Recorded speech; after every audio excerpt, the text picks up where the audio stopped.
This week on the Computer Chronicles, Internet telephony. We'll show you the basics on how to use the Internet to save money on long-distance phone calls. We'll even tell you how to turn your PC into a video phone. We'll show you some websites that are more like radio stations, and we'll show you some new net audio technologies that let you surf the web and talk at the same time. And the best of all, Internet chat rooms in which you can really chat. All this and Giles Online, this week's computer news, my pick of the week, coming up next on the Computer Chronicles. Computer Chronicles is made possible in part by SoftSource Incorporated, publishers of Pro One software, educational software for young adults. And by Upside, the business magazine for the technology elite.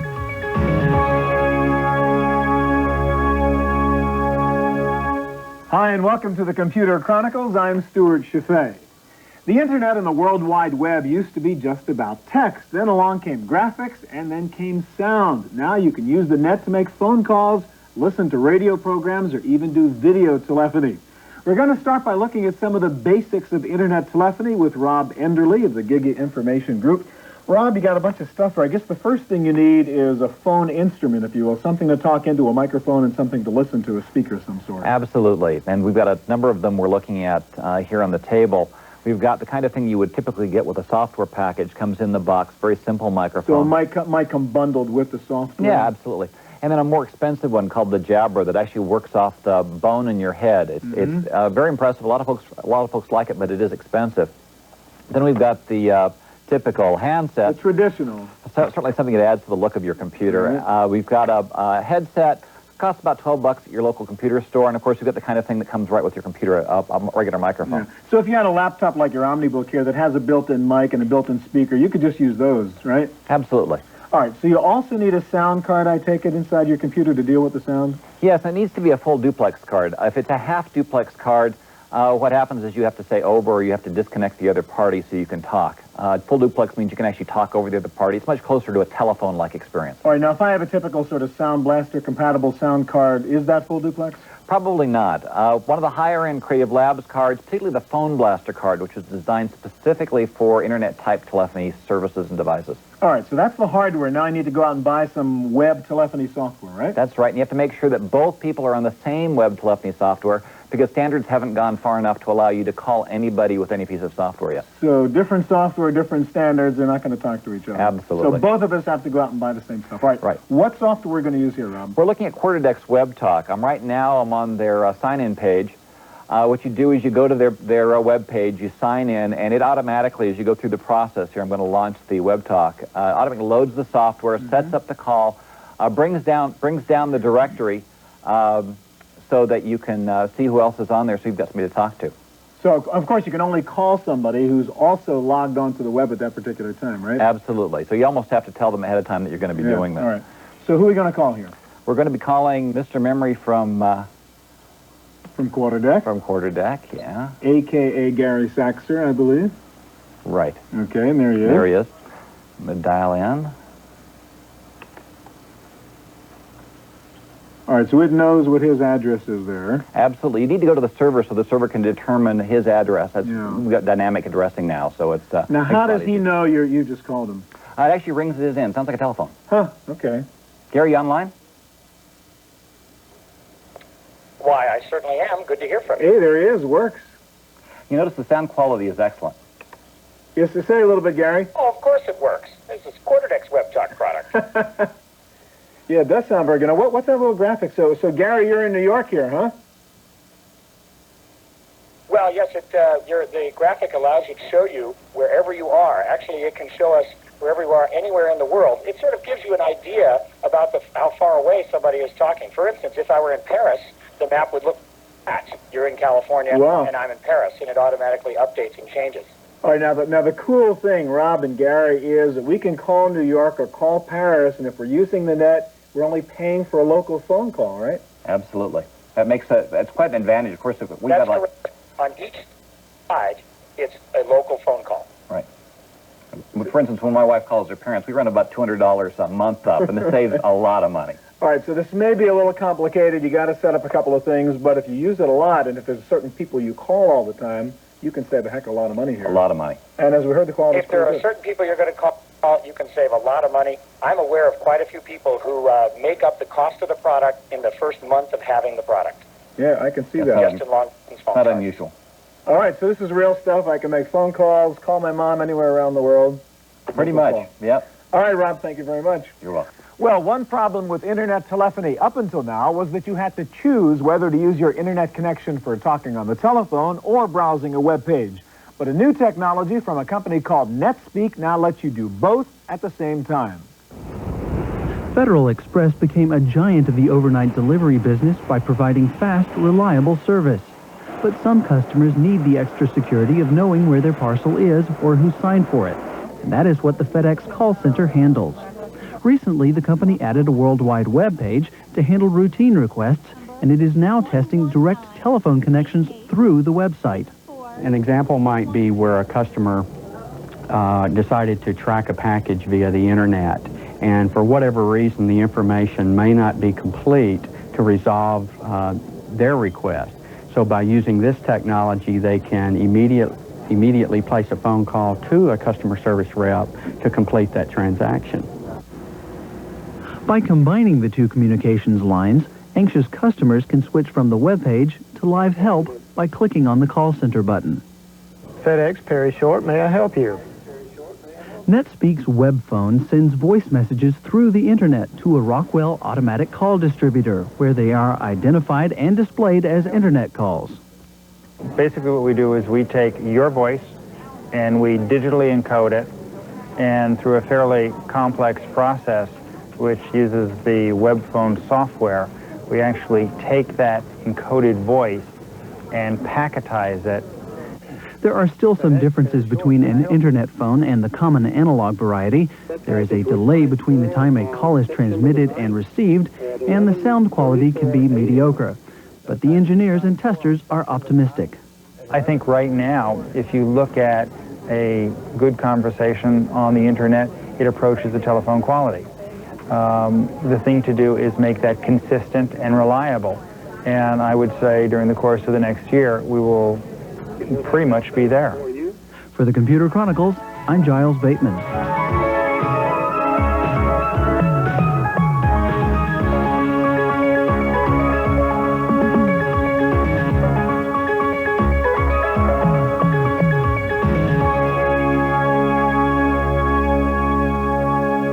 Well, being able to make a phone call on the internet is cool, but we can do even better than that. You can also use the net now to do video telephony of sound and picture. One of the new technologies that lets you do that is called VDONet, and I guess that's your thing, Tony. Now, what does it take hardware, software-wise to be able to do video telephony on the net? Well, first of all, a multimedia PC, of course. PC equipped with a sound card, equipped with a video capture card if you want to send video. Any video capture card that works within Windows 95 will do. Any sound card, whether it's half duplex or full duplex, of course, full duplex is preferred if you want to have a more natural sounding conversation. And of course, a good quality microphone so that the other side hears good audio from you. Our product, Videophone, actually runs within Windows 95, and it's preferable to have a Pentium, actually. A Pentium 60 or above. Now, what about the camera part? Camera is not too important as long as it's of decent quality. You can actually use your camcorder and plug it into any of the variety of capture cards available. But pretty much any analog NTSC camera, that whether it's your camcorder or anything you buy off the shop. Like a quick cam or something like that? Quick cam is good. However, it's slow frame rate. It actually doesn't really utilize the full potential of our product. What are you using right here now? This is actually a Philips camera, Philips analog camera that just plugs into the back of a video capture card. All right, now what we're going to do here is on a standard phone line, right, using what speed modem now? We are connected to internet right now on a 28.8 modem. So we're 28.8, so this is something normal people could do. Right. All right, show me how you would place a phone call now and get us a video phone connection. Okay, the important thing about placing a phone call is being able to actually find if the other person is online and being able to connect very easily without knowing about IP addresses and anything like this. So we're going to jump out to our video phone directory from our home page. And what I'm going to do here is search for all people from VDO, since I'm going to call somebody from VDO. So who's on right now? We'll see who from VDO is on right now. And the other guy needs your software. Right, of course. Needs our software from the internet. It needs to be online. Okay, so here's a couple of our people here. These are the guys you could talk to. And I think I'll talk to Ed here. So all I have to do is actually click this button, and I automatically launch our product. All right, so there's you at our end. Right, here's at our end. And you're calling Ed. Right, and here comes Ed now. And yeah, hey, there he is. Hey, Ed, how are you doing? Are you there? Hey, Tony, how's it going? Good you called. I was just watching the news online. Oh, I see. Okay. Well, glad you could make a few moments for us. All right, explain, would you now, Tony, some of the parameters you can control. I see you've got quality and motion and stuff. What are the knobs you've got to turn here? Right. Basically, because even though we have a 20-day connection to internet, our bandwidth may vary anywhere from 28 all the way down to almost Depending nothing. on the network traffic. We need to be able to select the motion versus quality, and our product is able to scale the video quality in terms of whether you'd like to see more motion or more quality. So it's basically a trade-off you make with this kind of slider here. If you want more motion, you get more motion. More quality, you get more quality. All right, now, what kind of picture are you seeing over there, Ed? Does Tony look clear to you?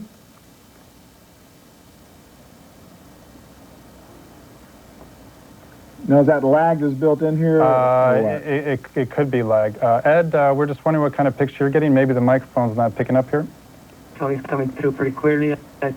The video is pretty excellent, and his audio is coming through fine. All right, so what is the frame rate now, which we're looking at, Ed? Yeah, we have a little tool here that continuously analyzes the network, and we can see basically at this point in time we're getting 1 frame, and we're sending 1 frame per second from him.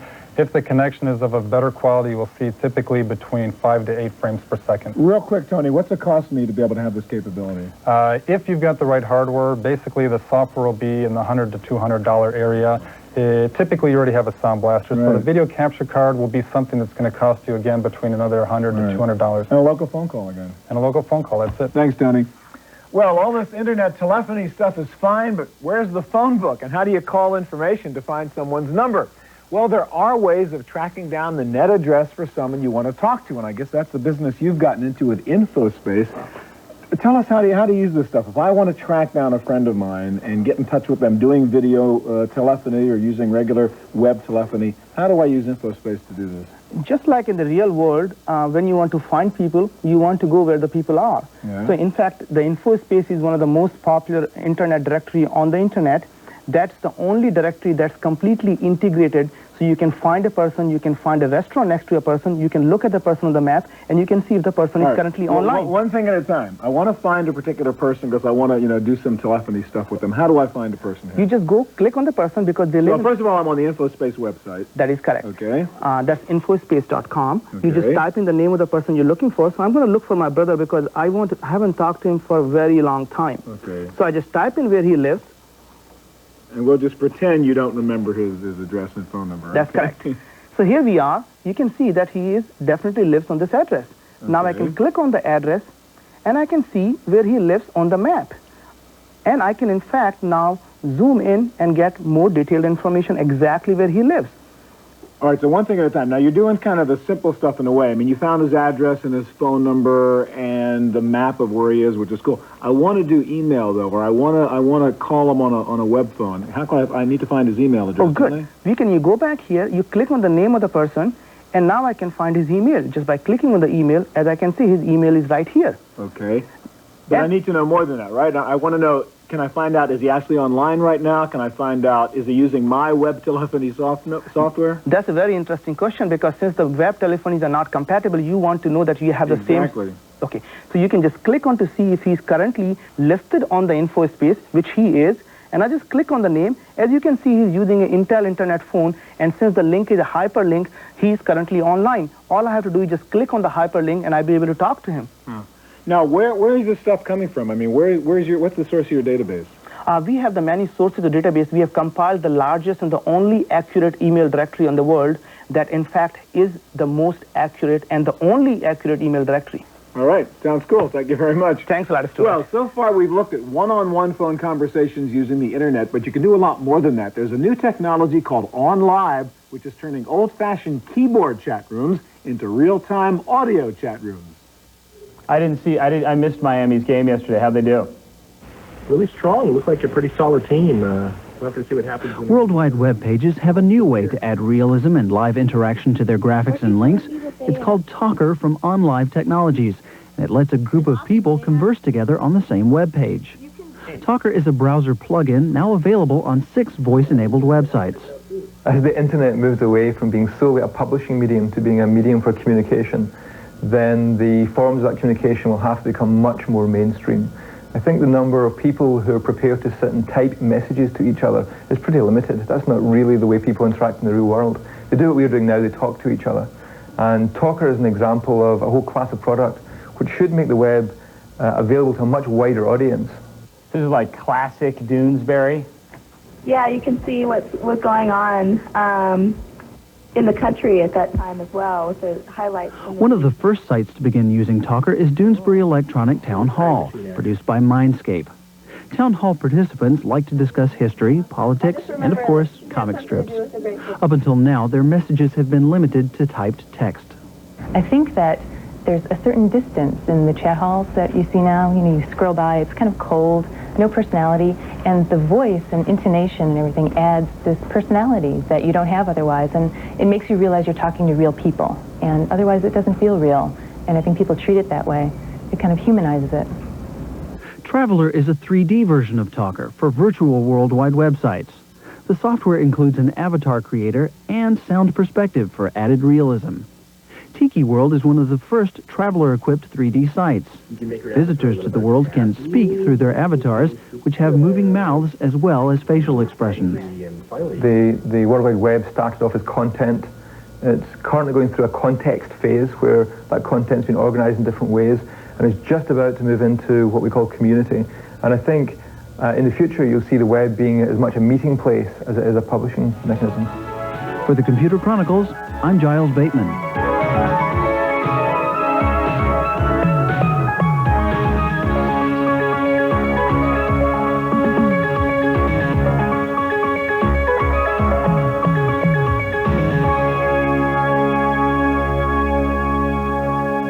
The ultimate use of audio on the internet is the ability to turn a silent web page into a virtual radio station. Well, you can actually do that now, basically thanks to a technology called streaming it. Matt, that's what I want to ask you about first. Explain streaming, because in the old days you had to spend a lot of time downloading an audio file and then afterward play it back. We can do it in real time now, right? That's right. A couple years ago you'd have to wait hours to listen to just a couple of clips. Right. But now we play sound instantly. So as you're downloading the file, we're decoding on the fly. So you're not downloading the whole file, you're downloading just a portion. So as the file is being played, we keep decoding on the fly in the background. So basically, while I'm listening to, say, this 5 seconds of audio, you're sending me the next 5 seconds, and to me it appears continuous. That's exactly right. All right, now, what is Timecast? That's something you got up here. How do I use Timecast? Well, Timecast is our TV guide to real audio content. Gets around the issue of there's all this great content to listen to, I want to find it fast. And so I can sort of go on here and say, tell me the audio stuff that's available on the web right now. That's exactly right. It's broken into 3 major features. Live Now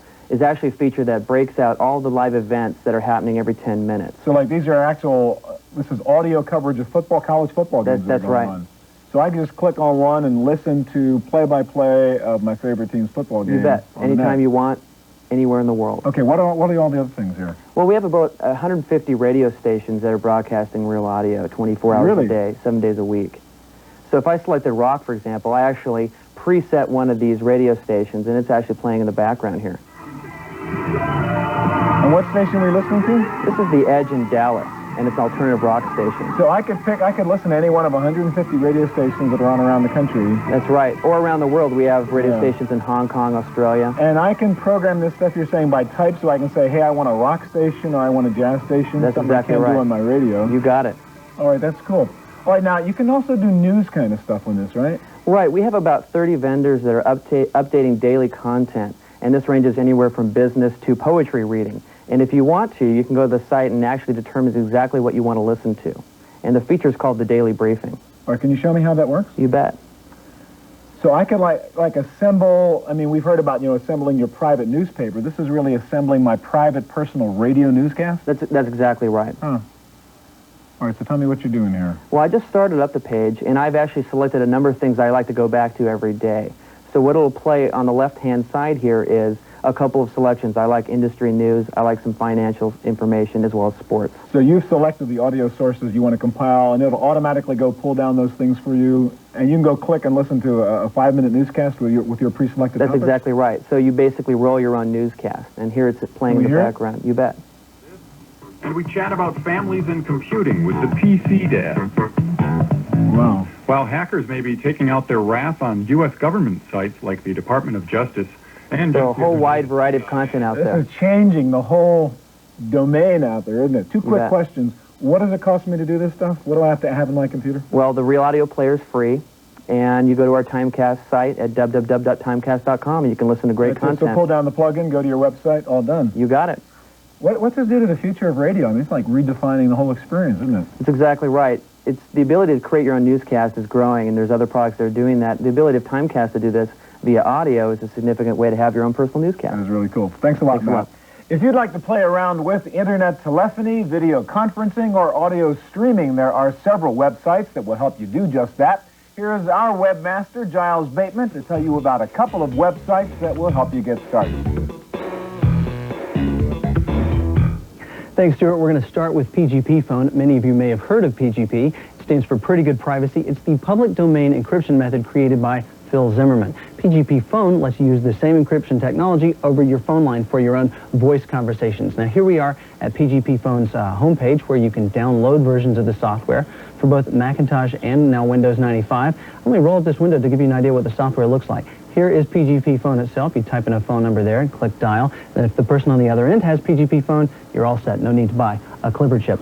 Now, moving back into Netscape here, I want to take a look at the Net Radio. It's a collection of radio stations. I'm going to click on News here, and it's going to launch a helper application called StreamWorks. This is by Zing, and it's going to play us some news in this particular case. Now, there are other stations we could be listening to. In a move that has angered Democrats. And depending on your network speed connection, it might sometimes be choppy, but that's okay. This is still early in the technology game. Now, last but not least, here's a fun one called Interjuke. This is sort of a jukebox on the internet where you can go and find different artists. I'm going to go check out Juliana Hatfield, and not only can you learn what's on their album, you can actually hear it. So I'm going to click this. It's going to launch the Real Audio application, and I'll leave you with some music.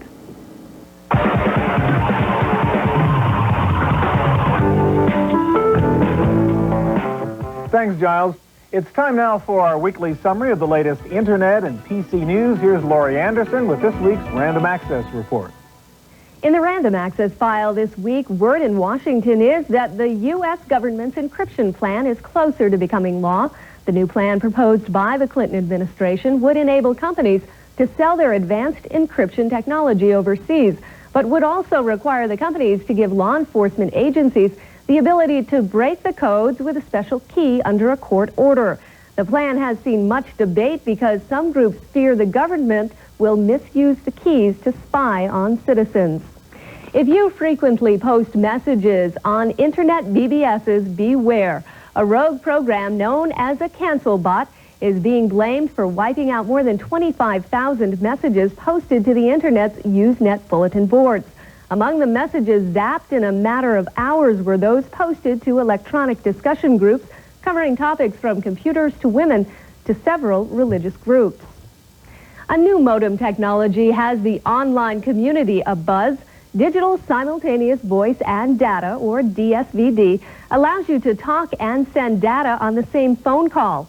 The technology works by taking your voice and digitally modulating it so it can be compressed like computer data. Then the digitized voice and data are mixed together and sent over the same line.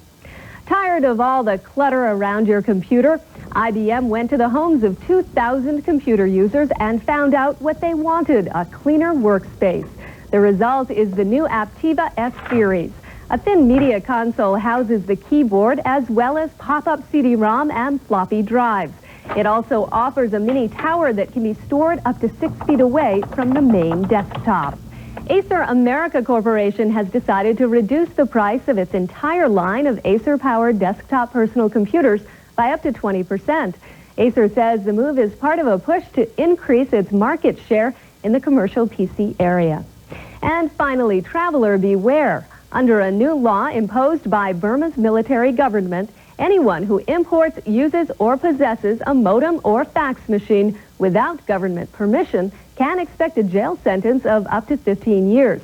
So if your travels are taking you to Burma, you may want to reconsider what you pack. That's it for this week's news. We'll send it back to you, Stuart. Now for my pick of the week. I love computer games and adventure games and interactive fiction, but I must admit I usually don't have the time to finish these games until now. I found one adventure game that is so captivating that I couldn't put it down, and I actually played the entire game through to the end. The game is called The Dig. The story briefly is that you're an astronaut and a member of a team of 3 space travelers who are sent to blow up an asteroid that's about to crash into Earth. However, you discover that the asteroid is really a mysterious planet complete with aliens. This is a great story, a great piece of programming, a superb player interface, and just lots of fun. It is the best use, by the way, of audio I have ever seen in a game. The Dig is based on a story concept by Steven Spielberg and a design by the LucasArts Industrial Light and Magic team, so no wonder it's so good. It's called The Dig. It comes from LucasArts Entertainment. Prepare for some late nights. That's it for this week's Computer Chronicles. We'll be back here again next week with more of the best in computers, CD-ROM software, and the Internet. I'm Stuart Chaffee. We'll see you here next time. Computer Chronicles is made possible in part by SoftSource Incorporated, publishers of Pro One software, educational software for young adults. And by Upside, the business magazine for the technology elite. Videotape copies of all Computer Chronicle shows are available for $32.50. Please order by show number and topic. And for more detailed information about the series, guests, and products featured, you can also order a subscription to the Chaffee Letter. In each issue, Stuart provides his unique insights and thoughts about the fast-changing world of personal technology. Videotapes and the Chaffee Letter can be ordered by calling 1-800-800-9520 or by writing us at the Computer Chronicles. For more information on anything you've seen on today's program, check out our website at www.pctv.com.